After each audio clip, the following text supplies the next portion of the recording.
Oi, pessoal, boa noite. Bem-vindos ao quarto episódio da série de IA is Coming, do Levagum. Hoje vocês vão aprender a construir modelos de IA com a nossa professora Andrea. Vou colocar para vocês aqui o LinkedIn dela, para vocês se conectarem. Fiquem à vontade para fazer perguntas, fiquem à vontade para se conectar com a professora, entrar em contato.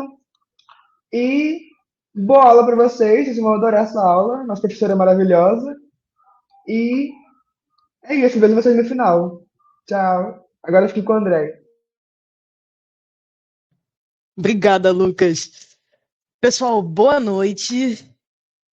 Deixa eu ver se eu consigo ler o chat para eu conseguir me comunicar com vocês. Fiquem à vontade para mandar mensagem. Eu sou Andréia Parente, né? O Lucas já me apresentou.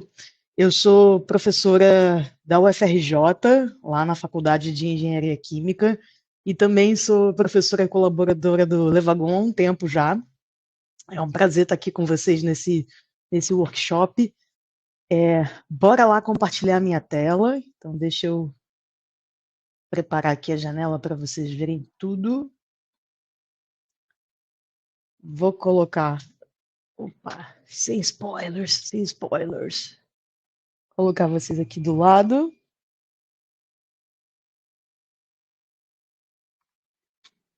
Beleza.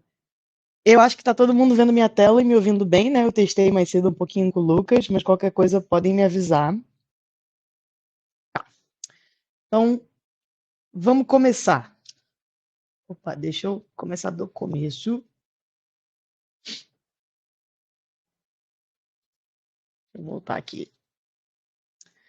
Pessoal, o workshop de hoje, ele é ambicioso e ao mesmo tempo provocativo, né? Assim, a ideia é a gente desmistificar um pouquinho do que é inteligência artificial e como que a gente coloca a mão na massa e implementa o modelo de inteligência artificial é, sem linhas de código enormes, né? Assim, claro que dá para fazer de muitos jeitos, é, mas a gente vai ver uma versão assim provocativa só para você ver o que dá para fazer, o que tem de interessante e tirar essa ideia mesmo, né, de que IA está muito longe da gente, de que é muito complicado implementar e usar até no nosso dia a dia. Tá? Então, passando aqui rapidinho pela agenda dessa apresentação. Primeiro, eu vou falar um pouquinho generalidades de inteligência artificial, só para a gente se situar dentro dessa terminologia nova. IA é um termo guarda-chuva, né, que tem muita coisa dentro. E aí a gente vai falar de machine learning, vou dar um exemplo de um modelo de machine learning ou aprendizagem de máquina, e em seguida a gente vai passar para deep learning, que é onde estão os transformers, né, que eu acho que é o que a gente tem de mais moderno, né, assim, que está sendo um tópico quente de pesquisa. Acho que desde o GPT, todo mundo fala nisso, né, todo mundo fica curioso, querendo usar, o que está acontecendo. Acho que no passado a gente tinha umas barreiras sociais um pouquinho mais rígidas, mas a gente já aceita esses assistentes virtuais de um jeito muito mais naturalizado, né? Então, a gente achava, talvez uns anos atrás, inconcebível falar com a Alexa, né, que é uma IA que reconhece voz, que trata um tipo de dado, que é o som, e aí interpreta esse som e responde para a gente. Só para dar um exemplo, né, assim, como que as coisas evoluíram rápido e como que a IA, e especialmente esses modelos mais modernos e mais complexos, chamados Transformers, estão no nosso dia a dia. Depois a gente vai botar a mão na massa, implementar um Transformer, ver alguns exemplos, na verdade, e por fim, no nosso último capítulo, a gente vai falar um pouquinho, né, assim, das questões éticas inerentes ao uso de inteligência artificial e para fechar, né, vamos te dar ideias de recursos para você seguir nessa jornada, tá bom? Vou perguntar, tá todo mundo me ouvindo bem? Tudo tranquilo por aí? Quem quiser comentar, tiver perguntas, fica bem à vontade. O Lucas está aí compartilhando os slides da aula com vocês, então vocês vão conseguir ter acesso a esse material também. Beleza, né? Então vamos quebrar aqui esse, o que é inteligência artificial. E sabe o que eu vou fazer? Vou fazer de uma meta maneira, assim. Então, eu vou abrir o GPT. só para a gente já começar usando um Transformer. Imagino que vocês já tenham feito isso algumas vezes na vida, né? Se você está nessa semana de IA, nessas semanas de IA, você está interessado nesse assunto. Então, eu vou perguntar em português mesmo, né? E vou dar um prompt mais completo para a gente já aprender a usar melhor. Então, eu vou dizer assim, olha, defina IA, ou inteligência artificial, em poucas palavras e de um jeito amigável. Por favor, né? Sempre bom a gente tratar bem as máquinas. Vai que um dia elas dominam o mundo. E aí ele me obedece, né? Assim, ele atende a minha demanda e diz assim pra gente: quando os computadores são programados para pensar e resolver problemas de maneira semelhante aos humanos. E aí uma dúvida muito comum, né, assim, nessa diferenciação, ou nesse entendimento do que é IA, é qual que é a diferença de IA para programação, que está aí há muitos e muitos anos, bem estabelecida, né?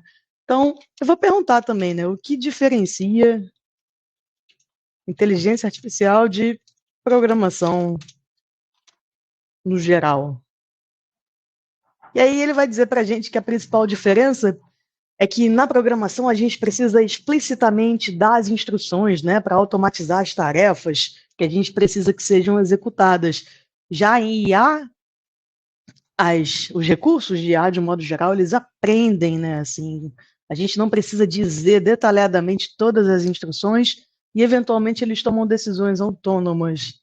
Então, vou deixar essa brincadeira aqui só para a gente começar interagindo com o GPT e vou voltar para os meus slides para voltar para essa ideia de termo guarda-chuva, né? Então, IA, a gente entendeu que é um recurso, né, um paradigma computacional, para fazer uma definição mais formal, que ajuda a gente a automatizar tarefas e resolver problemas sem que eu precise explicitamente dar todas as instruções para o meu código de programação. E aí, IA é um termo que contém muitas coisas, tipo robótica, sistemas especialistas, mas aqui no Levagon, a gente foca o nosso olhar em aprendizagem de máquina, que inclusive tem sido, né, assim, acho que dentro de IA, o assunto mais badalado nos últimos tempos. Então, aprendizagem de máquina é quando a gente desenvolve modelos de predição, ou classificação, ou categorização, modelos matemáticos de um modo geral, e os modelos aprendem com dados, com um histórico de dados, com exemplos, né?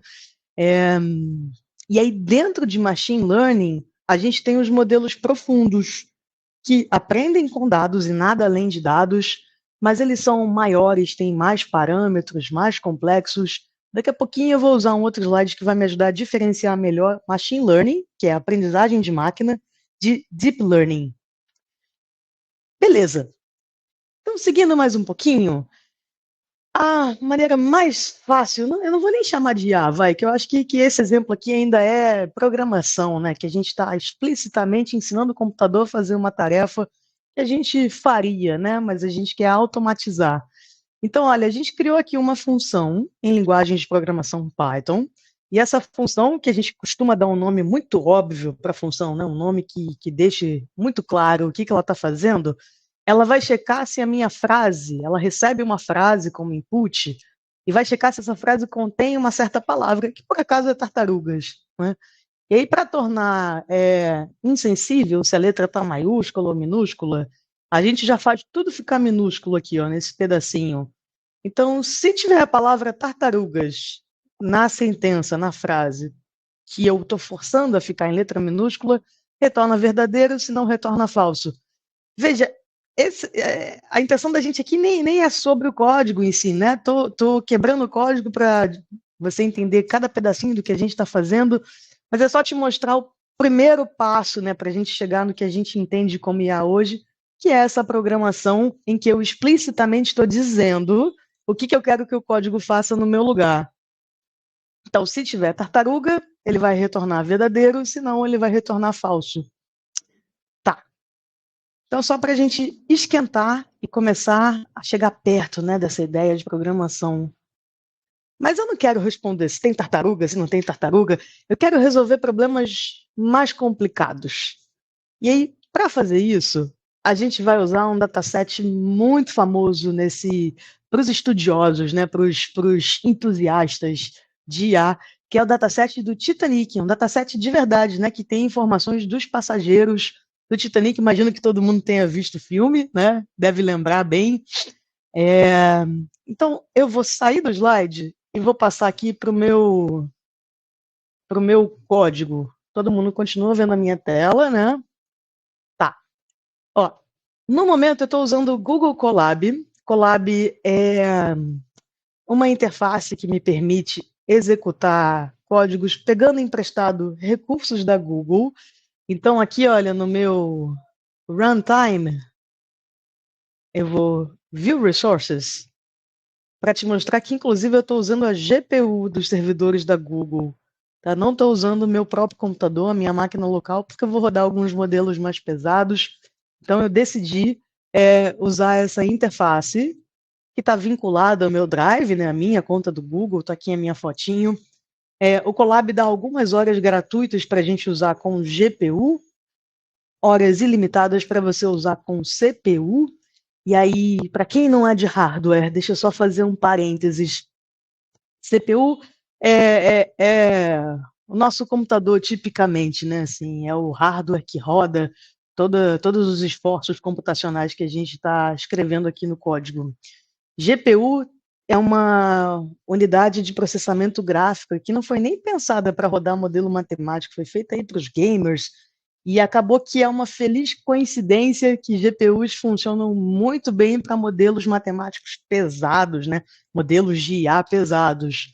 Então, usar essa interface do Google Colab me permite programar sem ter que instalar nada, sem ter que baixar nenhum programa. Ó, eu consigo interagir com o meu código. Deixa eu colocar aqui mais uma linha de código para a gente. Eu podia, por exemplo, fazer só uma conta, vai 2 mais 3, e aí eu vou rodar essa célula, e aqui, na célula embaixo, no output, eu vejo o resultado, né, do meu cômputo. Eu podia até rodar outras coisas, por exemplo, né, vou escrever aqui uma frase, que é, sei lá, eu amo tartarugas, e aí o que a gente fez lá em cima, né, foi obrigar tudo a ficar em letras minúsculas. Deixa eu colocar aqui, I love. Então, o que a gente fez aqui, olha, foi o sentence.lower, que é um método para strings, só para você ver o que ele está fazendo, né? Então, eu estou interagindo com o meu código. Quem já tem experiência com programação, provavelmente está acostumado em outras linguagens, né, com outro tipo de interface, que você escreve o código num arquivo de texto, e aí, por meio de uma IDE, de uma interface amigável, você chama o código e vê o resultado, ou chama pelo terminal. Então, essa ideia do Colab, né, essa ideia do notebook, é que tudo acontece aqui e eu consigo escrever textos, né, assim, deixar comentários, usar uma organização de estrutura de capítulo, subseção. Então, estou só dando uma passada geral, né, assim, isso é programação básica, só para você se familiarizar com essa interface que a gente está usando. Bom, dito isso, eu estou importando algumas bibliotecas muito usuais e porque são muito usuais, né? São muito usuais porque são muito importantes, muito úteis, e são Seaborn. Seaborn é uma biblioteca de visualização de dados, tipicamente, e por acaso eu estou usando o Seaborn só para carregar o dataset aqui do Titanic, tá vendo? Essa classe Load Dataset está chamando os dados do Titanic. Pandas é como se fosse Excel dentro de Python. Ele vai me ajudar a visualizar os meus dados numéricos de uma maneira tabular e estruturada. E aqui nessa minha terceira linha, eu estou importando um modelo que eu vou usar. Então, eu estou carregando o dataset, eu vou fazer pedacinho por pedacinho para a gente ver. Então, deixa eu comentar essas outras linhas, só para você ver o que tem aqui, olha. Então, eu estou carregando o dataset e nessa segunda linha eu estou tirando linhas vazias. Estou só lidando com valores faltantes que podem atrapalhar a minha visualização dos dados e estou imprimindo o dataset que eu chamei de Titanic, né? Eu salvei o dataset dentro dessa variável só para você ver o que é. E a gente sabe algumas coisas sobre os passageiros do Titanic. A gente sabe quanto que eles pagaram, tá vendo? Esse fare aqui é o preço do ticket para entrar no Titanic. A gente sabe também a idade dos passageiros, o gênero, né? Nesse dataset só tinha duas opções, né? Ou é gênero masculino ou feminino. A classe do Titanic, você é um passageiro de primeira classe, segunda classe ou terceira classe. E a gente sabe também uma coluna que é o nosso alvo, que a gente quer predizer. 0 quer dizer que a pessoa não sobreviveu ao Titanic. E 1 quer dizer que sobreviveu ao Titanic. Tá. Então, agora que a gente está um pouquinho mais familiarizado com os dados, está vendo que eu tenho um tabelão em que cada linha é uma pessoa, um passageiro, e todas as colunas me contam informações sobre esse passageiro, sendo que a última coluna é o meu alvo, né? Eu quero saber se a pessoa sobreviveu ou não ao Titanic. E aí o que eu vou fazer é que eu vou chamar de X todas as colunas, menos o alvo, né? O que eu quero predizer. E vou chamar de Y a coluna survived. Então, eu estou só decidindo o que é a entrada do meu modelo e o que é a saída do meu modelo. Tá. Beleza. Além disso, a gente está tratando essa coluna aqui de gênero, porque ela é feita de palavras, tá vendo? É male or female. E o meu modelo, ele gosta de trabalhar com números, né? Assim, eu sei fazer conta com número, fazer conta com palavra não é tão trivial. A gente precisa de alguns passinhos antes de conseguir fazer conta com palavra. Então, eu estou recriando o meu data frame. E aí, aqui eu vou usar um modelo, olha. Esse modelo que a gente está usando, apesar dele se chamar regressão logística, esse nome tem fundamentação matemática, né? Na verdade, ele resolve uma classificação, porque só tem duas saídas possíveis. Ou a pessoa sobreviveu ao Titanic ou não, né? Então é um problema de classe. A pessoa, o passageiro, pertence à classe 0 ou à classe 1. E aí, nessa linha, a gente cria um modelo, né? Um modelo vazio. A gente costuma falar assim, ó, no jargão de programação, a gente vai instanciar o modelo, quer dizer, a gente vai criar uma classe, uma instância da classe Logistic Regression. E aí, depois que eu crio meu modelo vazio, eu vou fazer um fit no modelo. E aí, quando eu chamo fit sobre o meu objeto modelo, o meu modelo aprende. Aprende o quê? As relações, né, entre todas essas variáveis e o que isso tem a ver com o fato da pessoa ter sobrevivido ou não ao Titanic. Então, ele está descobrindo relações entre as minhas variáveis de entrada, x, para tentar predizer um alvo, y. Bom, quando eu faço fit, eu estou estimando os parâmetros desse modelo, eu estou aprendendo com os dados. E aí, como que eu aprendo? É um assunto que merece, assim, uma aula inteira, né? Assim, tem um método numérico que é, em linhas gerais, alguma variação do gradiente descendente, que é como a gente faz o modelo aprender. Mas para a gente, hoje aqui nesse workshop, assim, um olhar mais de cima, né? Assim, a gente não está dando zoom na matemática, a gente está entendendo os passos para implementar um modelo. Quando eu faço fit, meu modelo aprende. E aí, quando o meu modelo aprende, eu posso imprimir como que cada uma dessas variáveis afetam a taxa de sobrevivência ao Titanic.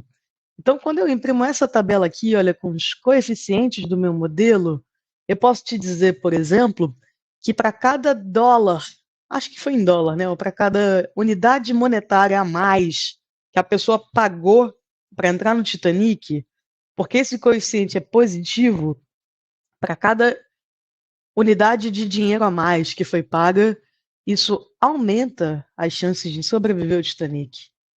Eu estou vendo isso porque esse coeficiente é positivo e esse coeficiente ele está relacionado com as chances ou eventualmente a probabilidade de sobreviver ao Titanic.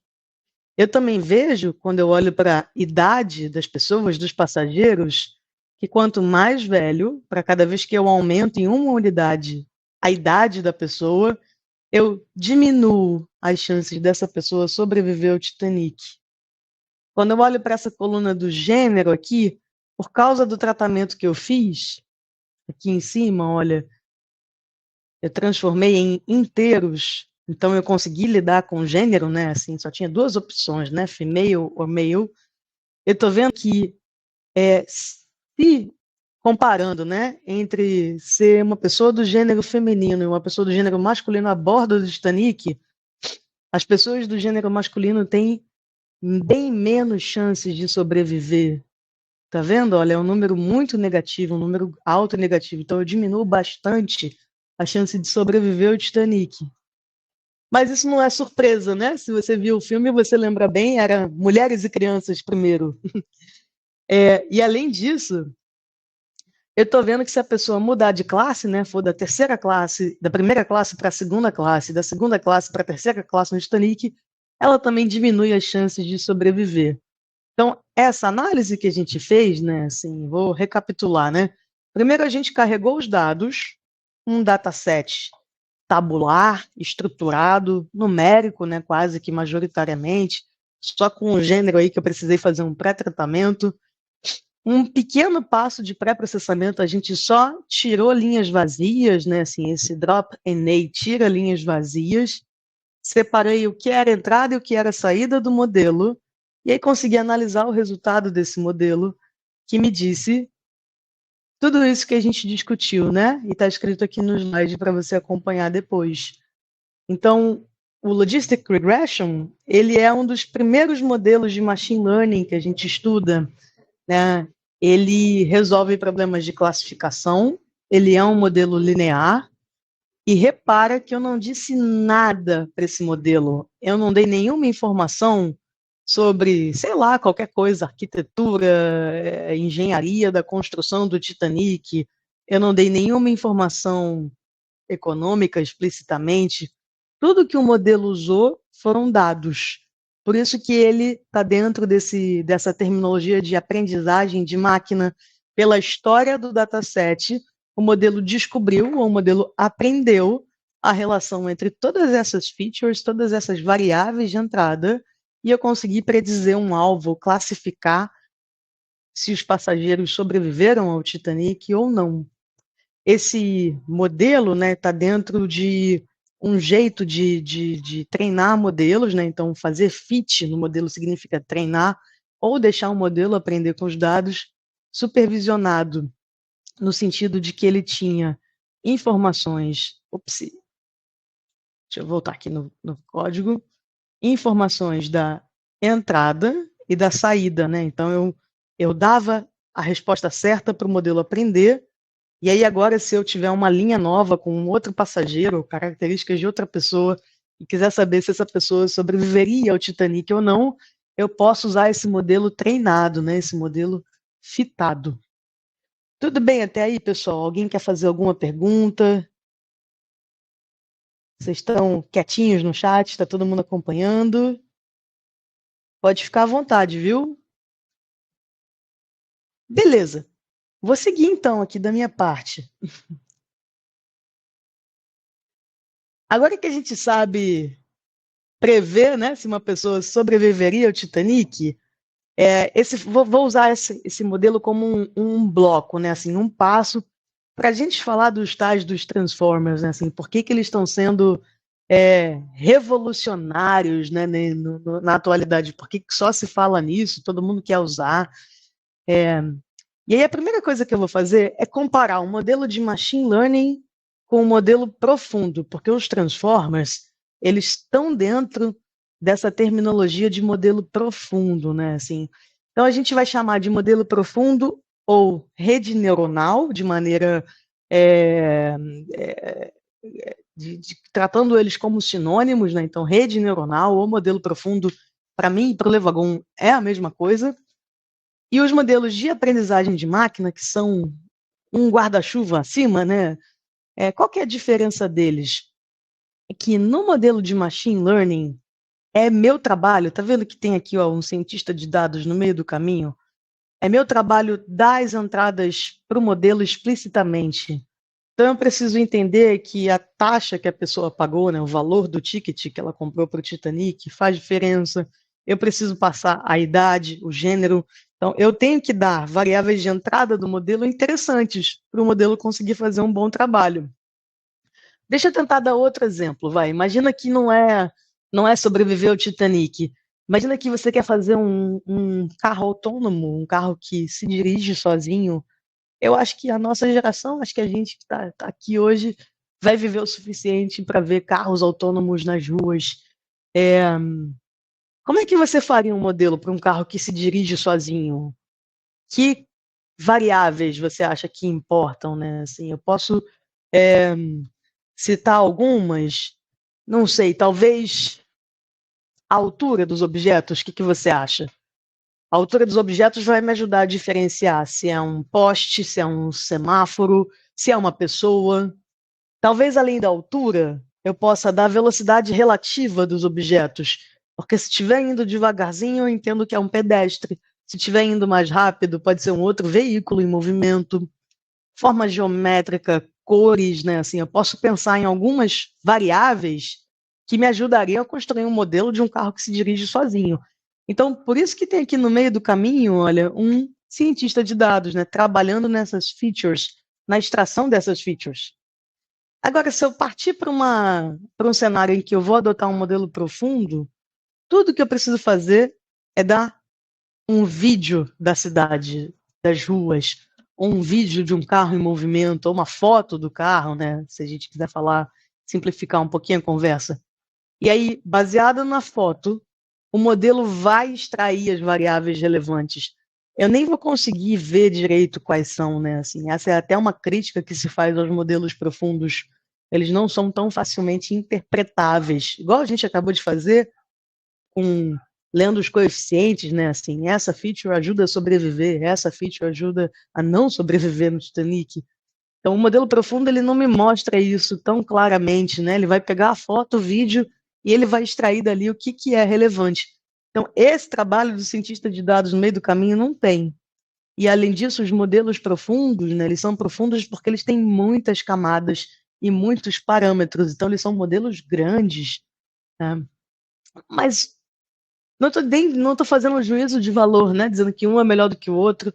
Dependendo do que você vai fazer, pode ser que o modelo mais clássico de machine learning sirva, tipo logistic regression, já é super interessante eu conseguir classificar alguma coisa. E dependendo da tarefa, pode ser que um modelo profundo seja mais útil. A gente está fazendo essa marcação para você entender que tudo é IA dentro desse grande guarda-chuva.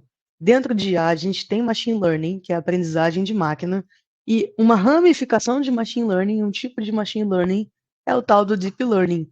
E Transformers está dentro dessa ideia aqui de modelos profundos. Bom, e aí, os Transformers, de modo geral, eles têm essa arquitetura super complicada, né? Assim, essa aqui que a gente está te mostrando foi inspirada no GPT-2 ainda. Eles são feitos de muitos desses blocos, e aí, no curso, né, que é mais longo, a gente consegue abrir cada um desses bloquinhos e discutir. Hoje eu vou só te dizer o que eles têm de diferente, né? Assim, os Transformers, eles foram pensados para resolver problemas de linguagem. E aí, a gente que fala linguagem natural, deixa eu pensar numa frase aqui. Se eu disser para vocês assim, sei lá, Sally adora ler, quando ela recebeu um livro no seu aniversário, ela ficou muito feliz. Então, a gente que fala linguagem natural, quando eu falo assim, Sally adora ler, quando ela, você sabe que ela está muito fortemente conectado a Sally, que era o sujeito da minha frase. Então, eu que falo linguagem natural, eu sei que ela e Sally têm tudo a ver. E porque ela adora ler, faz sentido ela ficar feliz quando ela ganha o livro. E eu sei que ler está relacionado com o livro.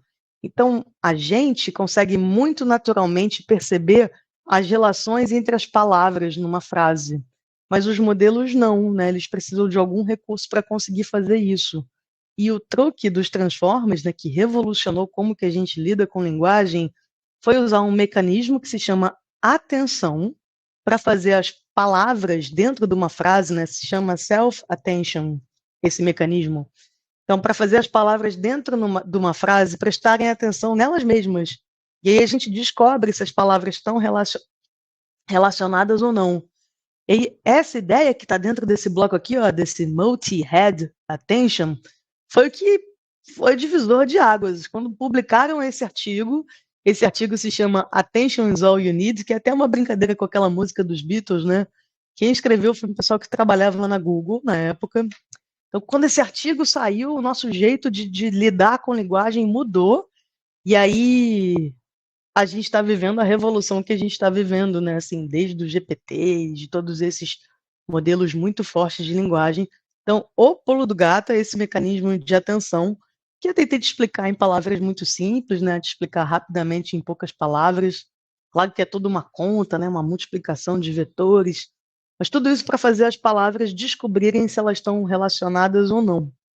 Então, esse é uma das coisas, um dos truques, né, que faz os transformers serem maravilhosos, né? O principal truque. E aí, os transformers, né, por causa disso, acabaram fazendo explodir esses modelos de linguagem grande, né? Os tais dos LLM, que todo mundo quer usar, todo mundo quer trabalhar. O transformer em si ele é feito de dois pedaços, tá vendo que tem duas partes muito claras. Um que se chama encoder e um que se chama decoder, que é essa metade direita. E aí, o trabalho da primeira metade, do encoder, é entender muito o contexto. O trabalho desse grande bloco do meu modelo é entender contexto, prestando atenção nas palavras, entender a posição das palavras nas frases, né? Então, ele é muito bom entendedor. O decoder, por outro lado, ele é bem parecido com o encoder, né? Um pouquinho maior, com algumas camadas aqui no final. O trabalho dele é generativo. Ele prediz a próxima palavra mais provável. Então, o que ele está fazendo quando você está conversando com o chat GPT, o que ele está resolvendo é um problema de classificação. Então, é uma extensão dessa primeira ideia que a gente discutiu, bem simplesinha, né? Se a pessoa sobreviveu ao Titanic ou não. Então, o decoder do Transformer está predizendo qual é a próxima palavra mais provável, né? Está classificando qual que é a palavra mais provável de vir depois. É assim que ele consegue interagir com a gente. Então, estou dando uma resumida, né, em linhas gerais dessa arquitetura. O que a gente sabe até agora? Que ela é feita de duas grandes partes. Um encoder, cujo trabalho é entender muito bem o contexto, entender o significado das palavras, a posição das palavras na frase, né? Então a gente tem um bloco só para prestar atenção na posição, entender contexto, né? Assim, de um modo geral, não só significado ao pé da letra, mas as relações das palavras nas frases. E o decoder vai predizer qual é a próxima palavra mais provável, usando blocos parecidos. Muito bem. Além disso, a gente viu que a attention, né, que é o mecanismo que foi o divisor de águas para a gente viver essa revolução dos modelos de linguagem larga. Mas em algum momento do workshop eu falei, mas não dá para fazer conta com palavra, né? Uma maluquice. Né? Pegar uma palavra e tentar fazer conta, predizer a probabilidade da palavra. Então, o primeiro passo de qualquer transformer, né, assim, um encoder bem feito, o que ele consegue fazer é transformar palavras em vetores. E ele tem várias estratégias para fazer isso. Mas quando o encoder está bem feito, acontece uma coisa parecida com essa que a gente está te mostrando aqui. Olha, as palavras viram vetores, e aí vetores ficam no espaço, né? Assim, nesse plano cartesiano que a gente está te mostrando. E se o encoder estiver fazendo um bom trabalho, palavras que estão relacionadas, né, que têm significado parecido, estão perto uma das outras no espaço. E palavras que têm significados muito diferentes estão longe uma das outras. E aí a gente falou de transformer como um todo, né? Mas tem modelos que ficaram muito especializados em só entender. E tem modelos que ficaram muito bons em só predizer a próxima palavra. Então, esse exemplo aqui que a gente está mostrando no slide, que chama BERT, ele é um encoder muito bom. Ele é muito bom em entender o significado das palavras. E esse B aqui do BERT é de bidirecional. Isso quer dizer que ele consegue ler a frase da esquerda para a direita e da direita para a esquerda. Por isso que ele ficou tão bom em entender contexto. Então, ele é um modelo muito, muito bom em entender as relações entre as palavras, entender o contexto. E aí, A gente tem várias versões do BERT, né? Porque ele é um modelo LLM, Large Language Model.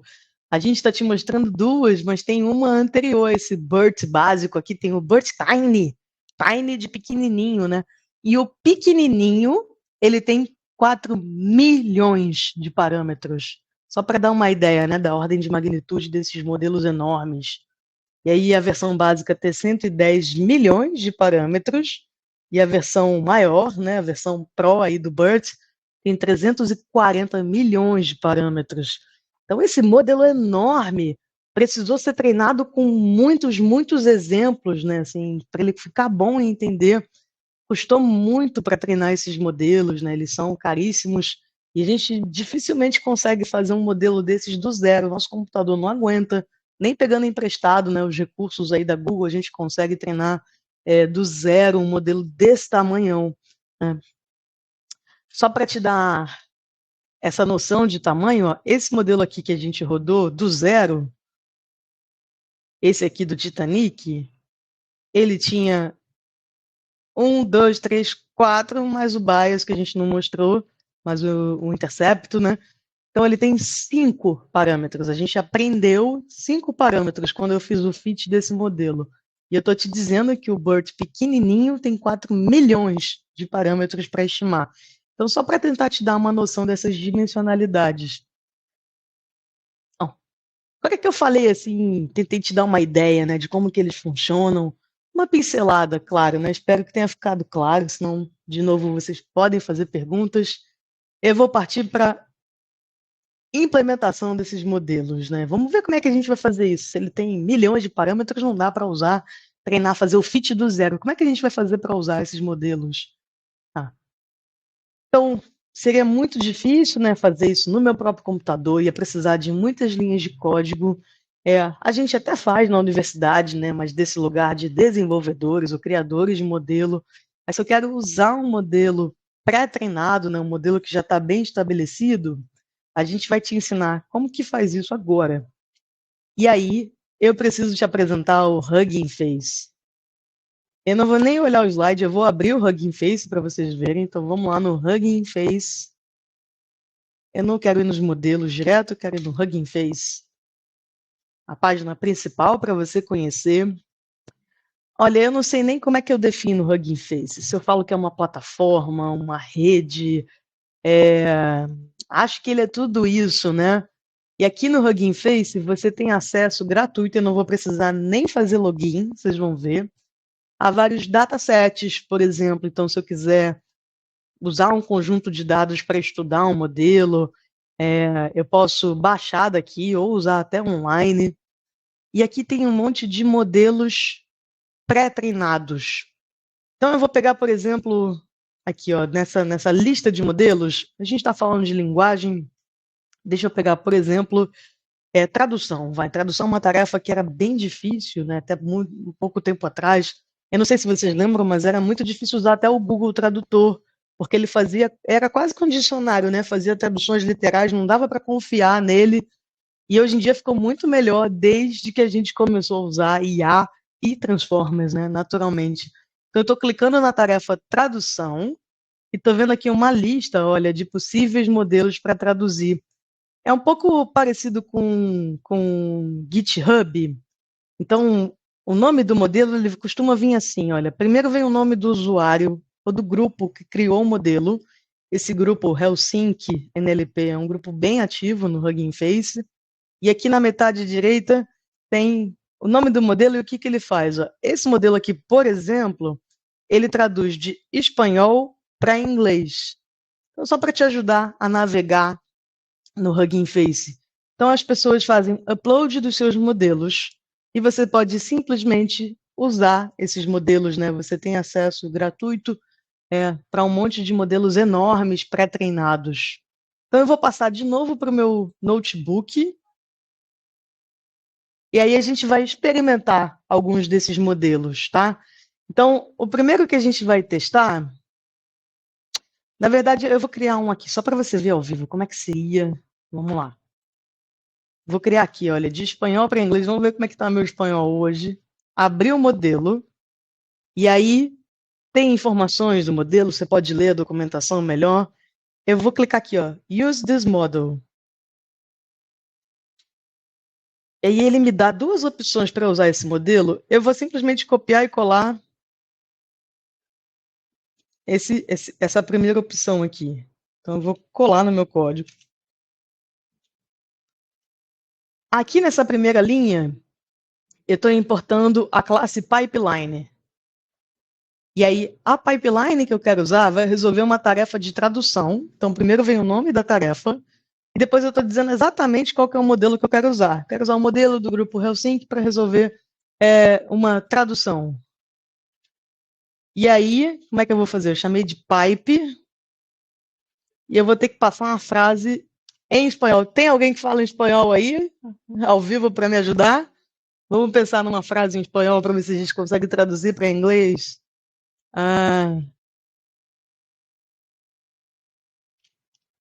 Vamos ver se meu espanhol está enferrujado. Me ajuda aí, hein, gente. Ó, o Oscar que vai me ajudar. Obrigado, Oscar. Me tira dessa enrascada.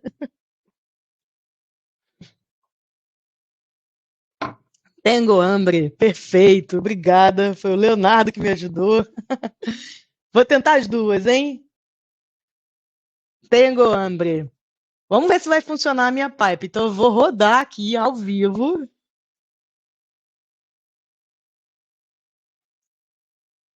Ele deve demorar um pouquinho, porque o que ele está fazendo? Ele está baixando o modelo que eu resolvi que eu quero usar, né? Eu estou pegando realmente esse modelo com todos os seus milhões de parâmetros já treinados, estou pegando emprestado esse modelo.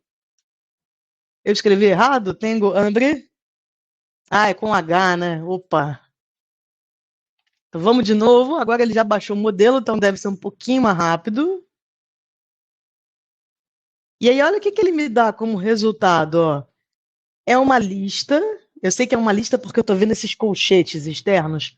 E aí dentro da lista tem um dicionário que tem a chave do dicionário e a resposta. I'm hungry. Então ele está fazendo. Olha que legal.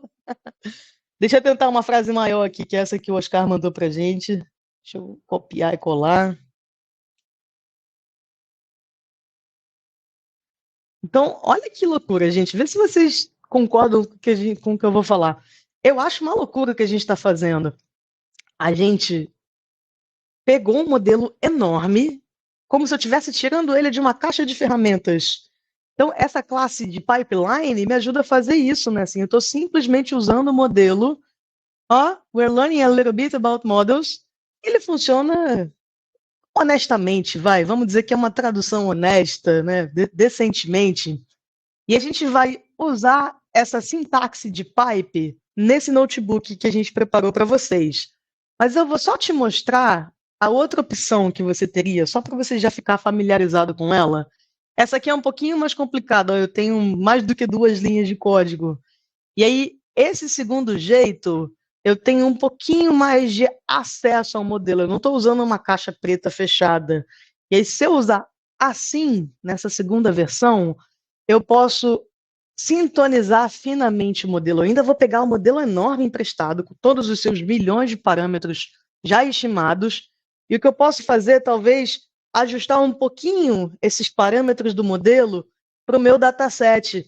Vai que o meu dataset fala especificamente de filmes.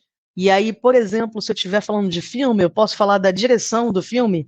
E aí, direção é uma palavra escorregadia, porque genericamente podia ser direção do vento, direção, caminho, direção do vetor, né? Assim, sei lá, podia ser qualquer coisa. Então, dentro do meu contexto, do meu vocabulário, pode ser que tenha significados específicos. Então, um outro jeito de usar esses transformers é pegar um modelão emprestado e fazer uma sintonia fina no meu vocabulário, tá? Então, esse jeito eu vou deixar só de provocação para vocês aqui, teria que ser essa segunda maneira de implementar, dá um pouquinho mais de trabalho, porque eu tenho que passar variáveis intermediárias aqui, passar um conjunto de dados para ajustar esses parâmetros, mas, no geral, usar o modelo da pipe resolve quase que todos os meus problemas. Assim, são alguns casos, algumas exceções que eu preciso ajustar finamente o transformer para o meu problema. Na maioria das tarefas que eu realizo, do jeito que ele vem, que ele foi treinado pelo grupo, né, que desenvolveu esse modelo, costuma funcionar muito bem. Então, além da tradução, a gente pode fazer uma outra tarefa, que é uma análise de sentimento. Essa tarefa é muito interessante, ela ficou assim como um assunto quente um tempo. Eu vi, por exemplo, um grupo de alunos usar essa ideia de análise de sentimento com o Twitter, né? Finado Twitter, não é mesmo? E aí pegaram tweets da época da eleição e baseados nos sentimentos dos tweets, a gente conseguia dizer qual que era o candidato mais provável a vencer a eleição, né? Dependendo se as pessoas estavam dizendo coisas positivas ou negativas sobre aquele candidato. Um outro exemplo é uma análise de sentimentos sobre uma empresa. E aí você pode até computar a reputação da empresa, que é difícil de medir, né? Assim, então você pode ver pelo que você está dizendo sobre a empresa. No geral, quando a pessoa está fazendo uma reclamação, ela fala, nunca mais vou comprar nessa porcaria de empresa, né? Então você logo percebe os sentimentos negativos. Além de positivo e negativo, a gente poderia até fazer uma nuance maior, né? Assim, sei lá, em sentimentos, sei lá, né? Desgosto, né? Tédio, não sei, né? Aí começa a ficar um pouquinho mais difícil. Mas é muito interessante, ó. Eu escrevi em português dessa vez para você ver que esse modelo de análise de sentimento, ele é bem poderoso. Então ele está baixando o modelo, sempre baixa primeiro, e aí depois ele resolve a tarefa que eu pedi para ele resolver. Ó, transformers são maravilhosos. Ele achou que era positivo esse label. Tem bastante certeza, ó, 89%, né, de probabilidade dele de ser positivo. Na maioria dos casos, né, assim, se você não pega um modelo específico para a sua língua, para o seu idioma, eles funcionam melhor em inglês, simplesmente porque o dataset em inglês é mais abundante, né? Então ele foi treinado com mais exemplos em inglês. Se você tentar passar sei lá, uma frase em coreano aqui, pode ser que esse modelo não dê tão certo, mas aí não tem problema, porque tem um modelo específico para o idioma coreano que vai funcionar muito bem. Agora, essa pipe, ó, talvez deixe a gente na mão. Ó, aqui eu nem disse qual modelo eu ia usar, né? Assim, eu deixei a classe escolher para mim. No geral, eu não gosto de fazer isso, de passar só a tarefa. Eu gosto de escolher o modelo. E aí eu vou aqui no Hugging Face, eu vejo os modelos mais badalados, né? Assim, olha, foi baixado não sei quantas mil vezes mês passado. Então eu escolho modelos que estão sendo bem cotados. Ou eu leio um artigo científico sobre o modelo e vejo comparação, né? Normalmente, se o modelo está aqui, ele já foi publicado e as pessoas testaram o modelo. Então, deixa eu ir para Sentiment Analysis. Ele vai estar aqui em Text Classification, né, um problema de classificação, se o sentimento é positivo ou negativo. Aí você vê as opções que você tem. Esse aqui, olha, está em primeiro lugar, está sendo bem cotado. Então, na minha segunda pipeline de análise de sentimento, eu já escolhi esse modelo. Ó, esse modelo foi treinado com o dataset do Twitter e ele se chama Roberta.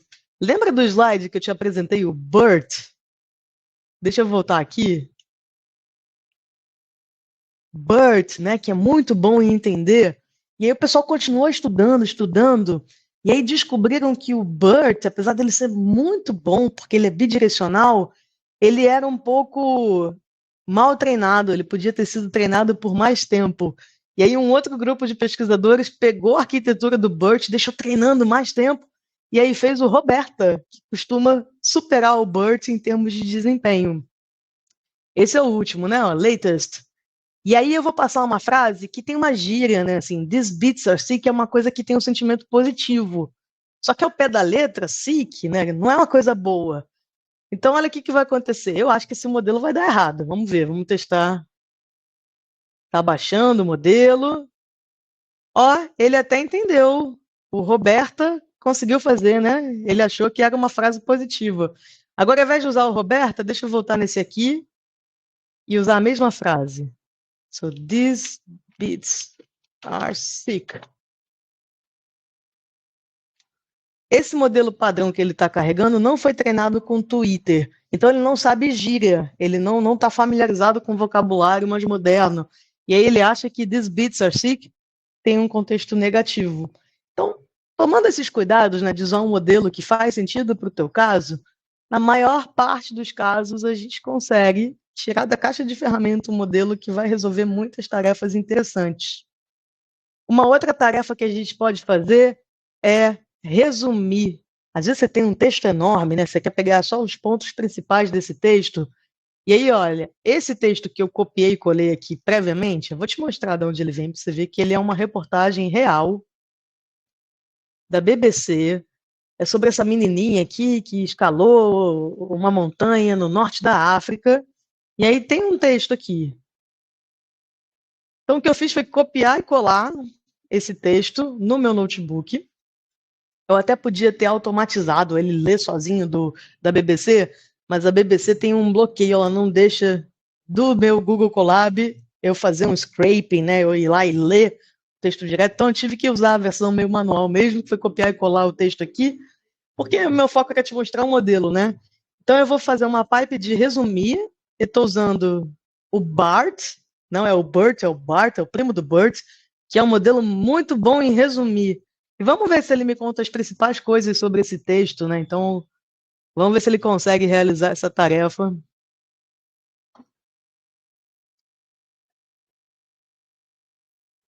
Esse modelo é um pouquinho maior, né? Então ele está demorando um pouquinho mais para baixar. Mas nada demais também. Lembrando que eu estou usando servidores da Google, estou usando GPU para tentar fazer tudo mais rápido.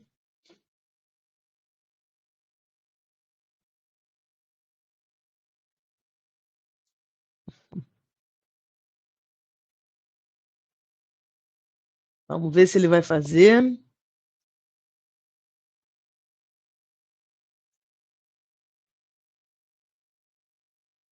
Se a minha internet vai me ajudar também, né? Ufa, fez.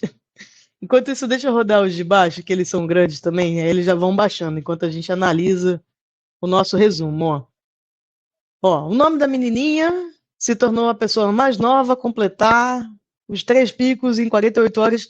Bom, não vou ler tudo, mas olha que em 2 frases ele resumiu a reportagem e me parece razoável, né? O que está falando com a intuição que eu tenho do que está escrito ali, pelo que a gente abriu, deu uma olhadinha.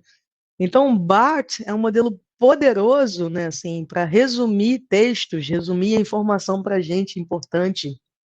E aí ele pode ser usado até em 2 passos, né? Sei lá, de repente no primeiro passo você resume o texto e no segundo passo você usa um modelo de sentimento, de análise de sentimento para entender se é positivo ou negativo, por exemplo, né?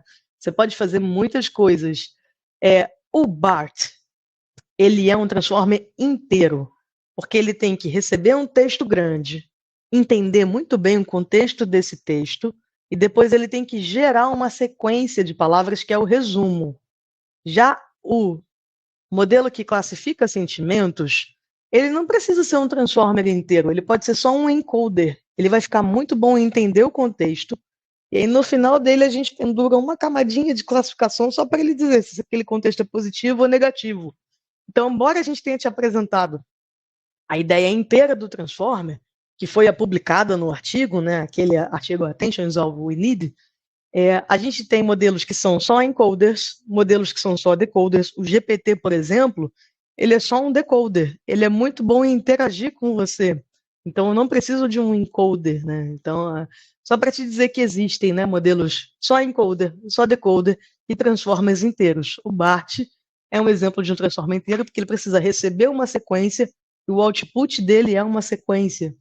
Então, só para te explicar, né, em maiores detalhes, o que está acontecendo aqui, um pouquinho por trás das cortinas, atrás dos panos. Meu próximo exemplo vai ser bem legal também. Ao invés de eu te dar uma reportagem, sabe o que eu vou fazer? Eu vou te dar uma imagem. Essa imagem está hospedada lá no servidor do Levagon. É um recibo de uma conta, tá vendo? Tem um monte de coisa, preço. Então eu vou dar uma foto para o Transformer. E esse Transformer é muito bom em responder perguntas. Tá vendo? Esse Q&A aqui é Question and Answering. Então ele vai ficar muito bom em responder pergunta. Aí eu vou dar a foto para ele e fazer uma pergunta, que é em que loja que essa comida foi comprada? E o danado responde, tá vendo? Então, pela foto, ele interpretou a foto, analisou e viu que foi comprado nessa loja aqui, Bryant Park.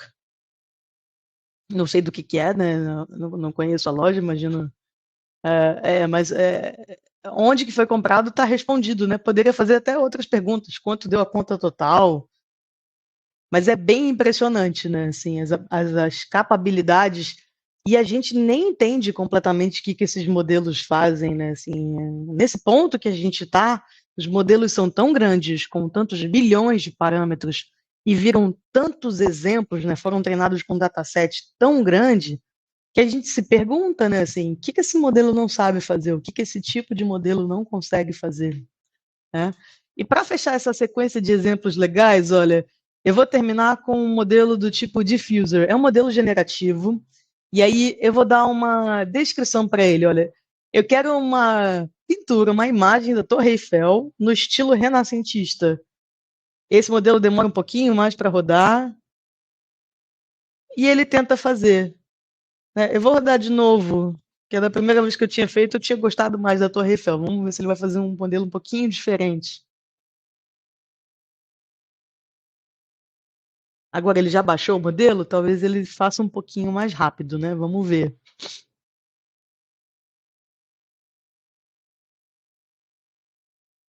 Isso que eu estou fazendo aqui no meu código ficou bem popular na internet recentemente, por exemplo, pelo DALL-E, né?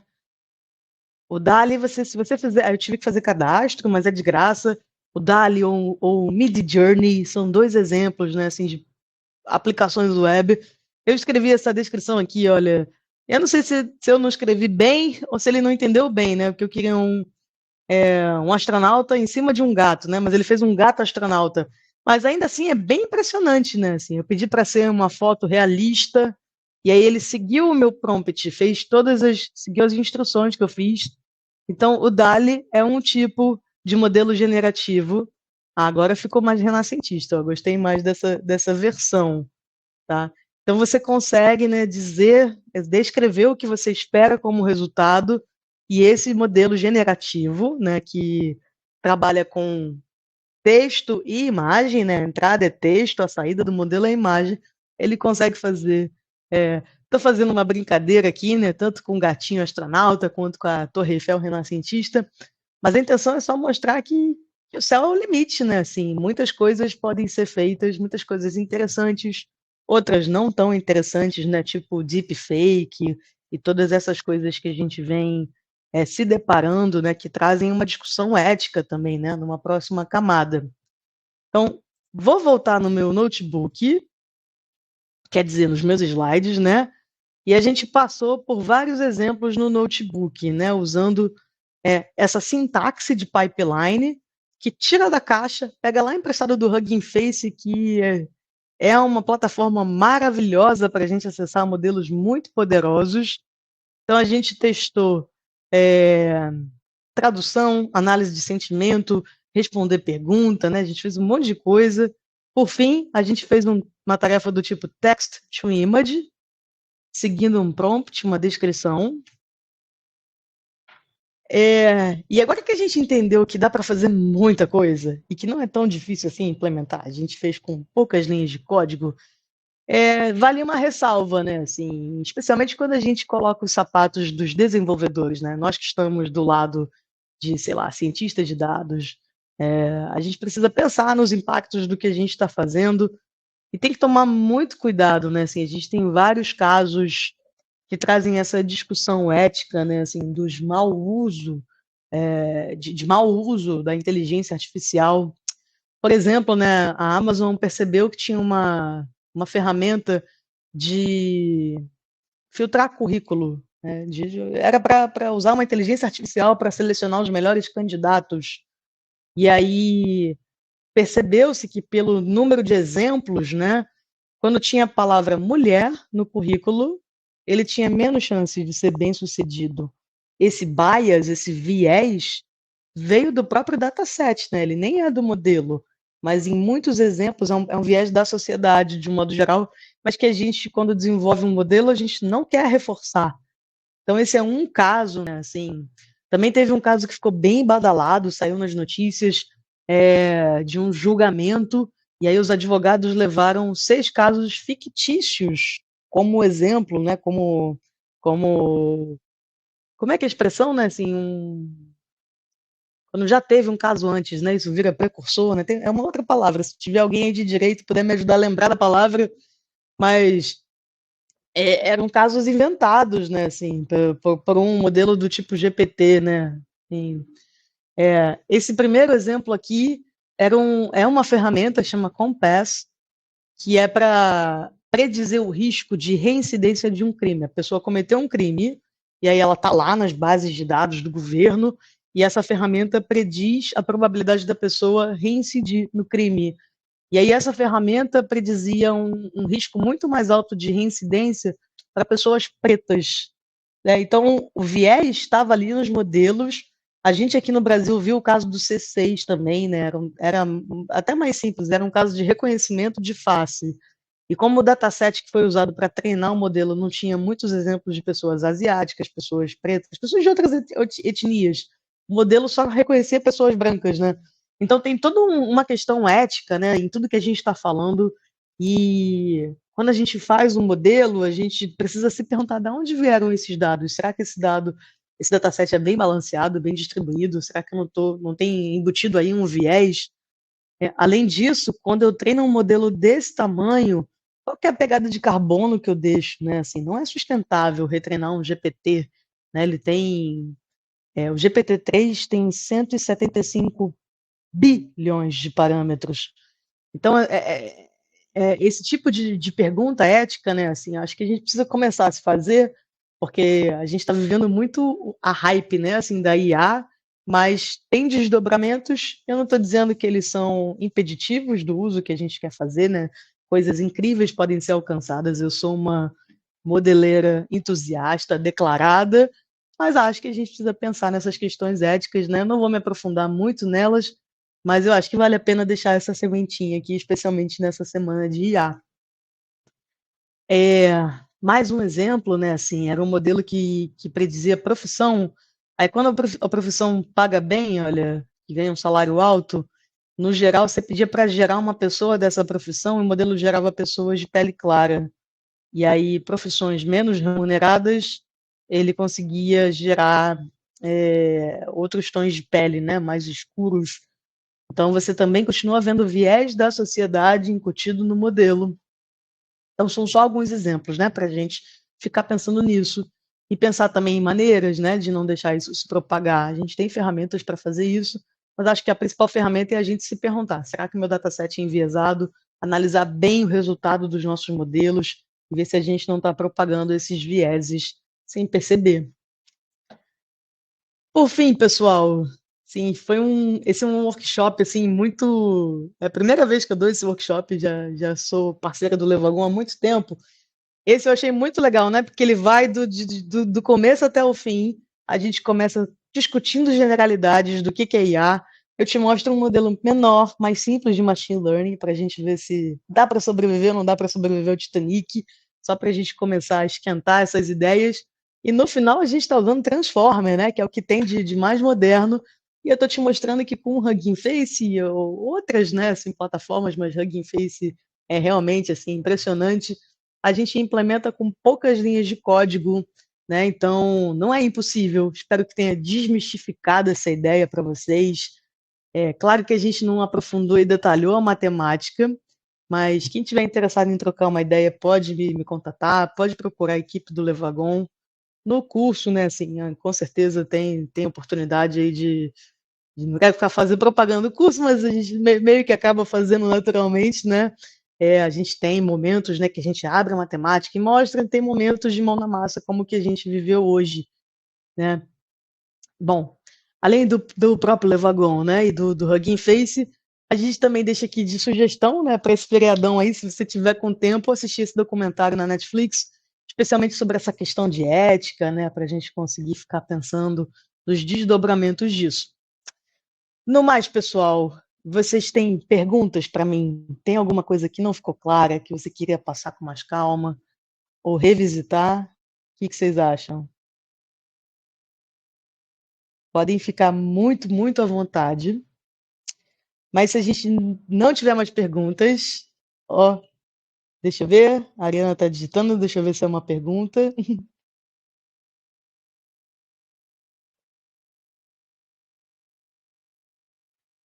Ó, essa pergunta eu vou deixar o Lucas responder então, ó.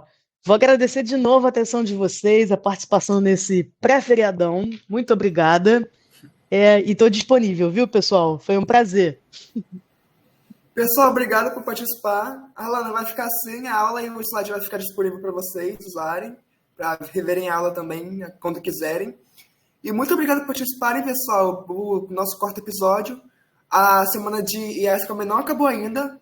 Semana que vem, no dia 22, acho que dia 22 não, no dia 5. Nós vamos ter um encontro com ex-alunos de data, de Bootcamp de data aqui do Levagum. Vou mandar o link para você continuar acompanhando a série de eventos. Só um minuto. Aqui está. Sexta-feira a gente vai ter outro evento também no Levagum, depois do feriado. Nós vamos ter uma conversa com a Cynthia Tong, que é uma ex-aluna, que ela trabalhou na Globo, trabalhou na Stone como Software Development. Ela é ex-técnica da Oi e hoje trabalha como programadora. Então vocês vão adorar essa conversa com ela, vou mandar o link também.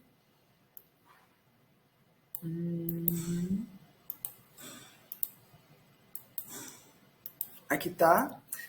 E vou mandar mais um link também, esse é o último, que é para, se vocês quiserem conversar com o nosso time de admissão, com a Chloe e com a Deia, elas são consultoras de carreira, podem te oferecer um curso de Levagum. Se tiver com dúvidas, pode saber mais com nossos cursos sobre a escola, a metodologia, mandar o link para vocês. E é isso, pessoal. Muito obrigado por participar. Vai ter tudo gravado para vocês de novo quando quiserem reassistir. E boa noite para todo mundo e tchau. Obrigado.